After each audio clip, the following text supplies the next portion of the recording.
Višnja Kosović, Tražim ime. Izdavač, Udruženje književnika Crne Gore, Podgorica 2020.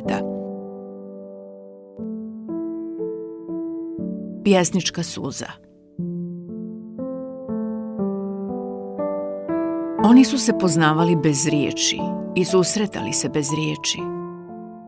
Žan, veliki pjesnik u svom zavičaju i izvan njega, okovan slavom kao teškim oklopom još od svoje mladosti. Jovan, stranac i haus majstor tuđih domova u tuđem zavičaju. Pogledi su im se mimoilazili. Žan je gledao daleko i rasejano. Pjesnici obično rasipaju pogled dok sabiraju riječi i slavu. Stranci, haus majstori, odvojeni od svoje, a neprirasli uz tuđu riječ, gledaju stisnuto, oprezno, ni na daleko, ni na blizu. A onda u liftu ili još ispred lifta, između 6. i 7. sprata, obojica su žurili.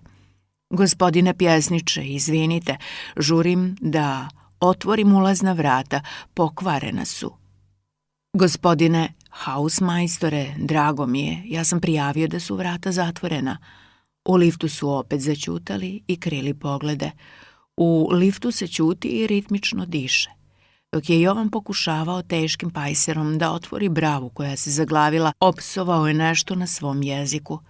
Na svom jeziku se najuvjerljivije psuje i najdublje pati i voli.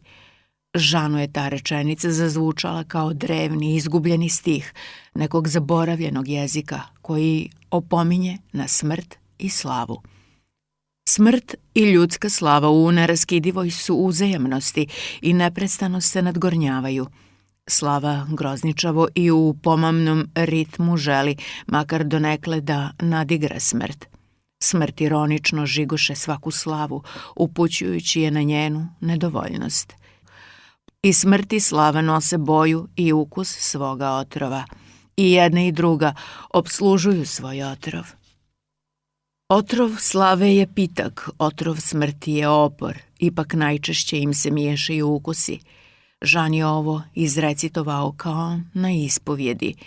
Zavičaj nije samo prostor odakle nosimo prva sjećanja i prve riječi. Zavičaj je ona nasušna, pulsirajuća snaga u nama.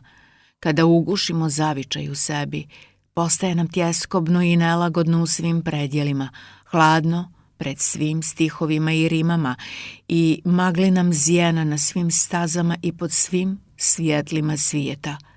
Jovan je na tečnom francuskom izgovorio melodijom himne, a onda je brava popustila i njima su se ukrstili pogledi. U očima obojice zaiskrile pjesnička suza.